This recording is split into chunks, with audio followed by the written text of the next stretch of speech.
Feels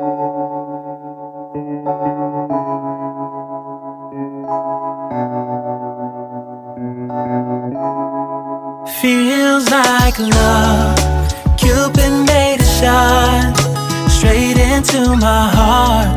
Now I'm falling fast and my world's expanding. Feels like love, even though we're kinda nervous. Together we'll be strong.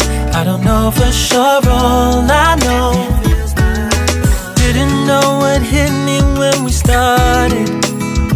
I was shaking electric, trying to stay calm and collected on that summer afternoon.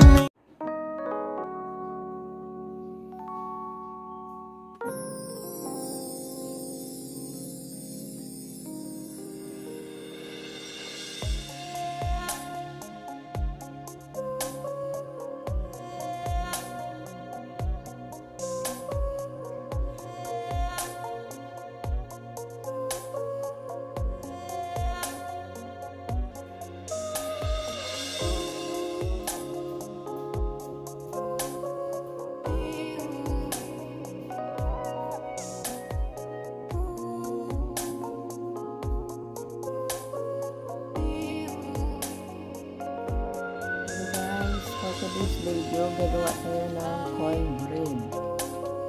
Ayan. So, itong cornbread yung ginagawa ko.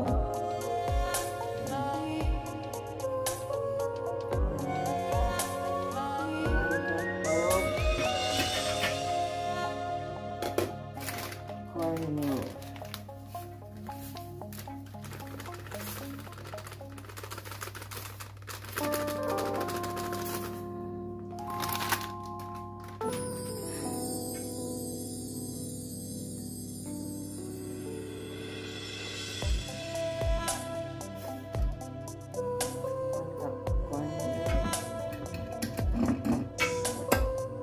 Of all-purpose flour,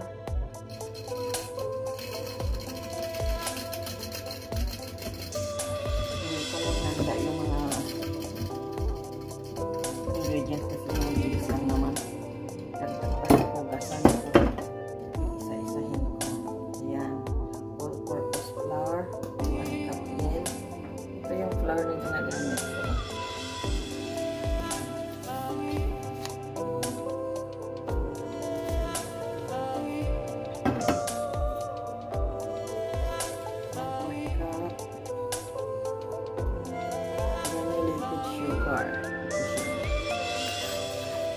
White sugar. Ayan, 1/4 cup yan.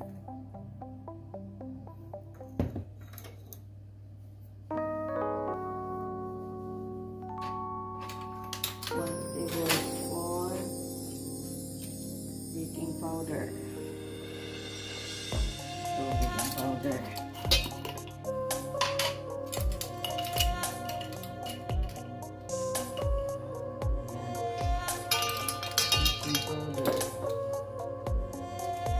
Teaspoon salt.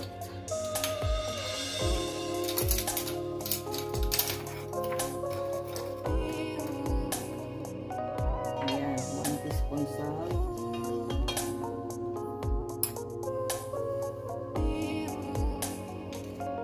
1 cup of milk.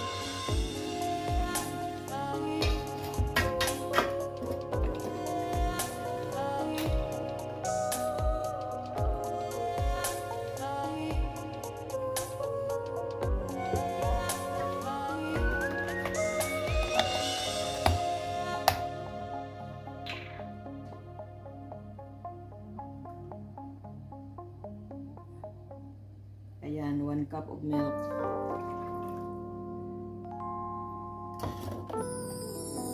Ayan siya.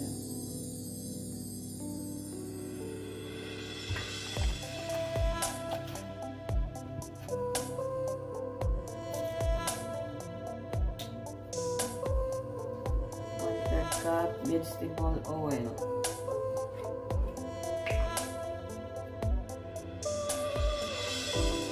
Ayan, 1/3 cup vegetable oil.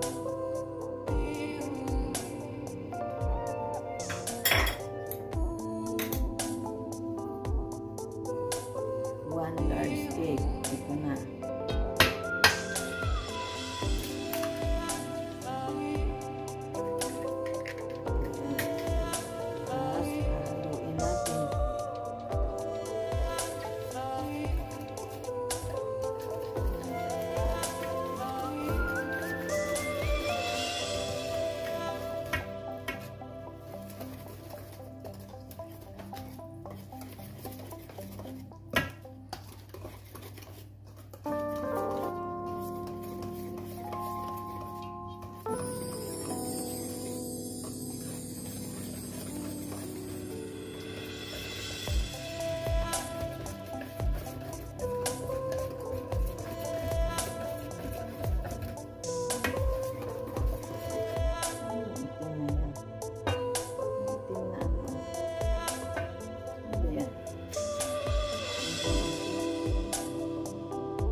Preheat natin ang oven 350 Fahrenheit.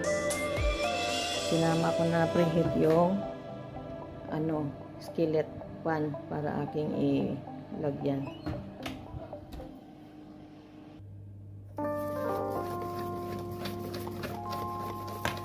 Haluin natin ng maigi para magiging medyo soft and fluffy siya yung cornbread. Ayan, ready to bake na siya.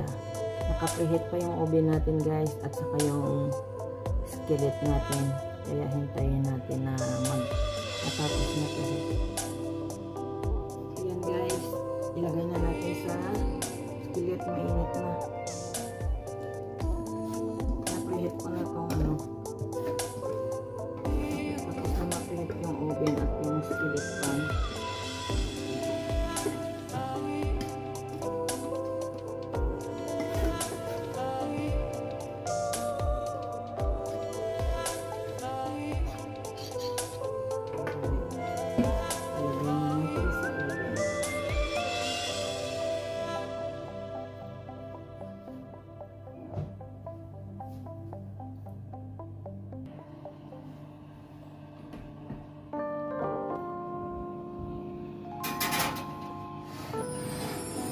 Ayan.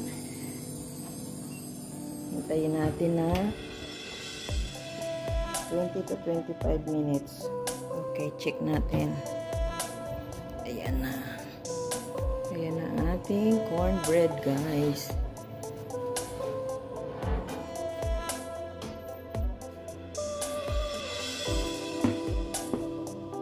Ayan na ating cornbread.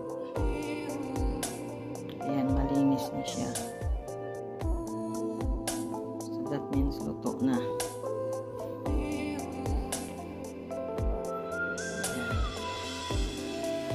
Yan ang aming dinner tonight.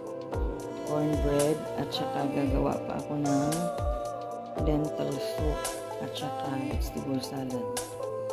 Alright.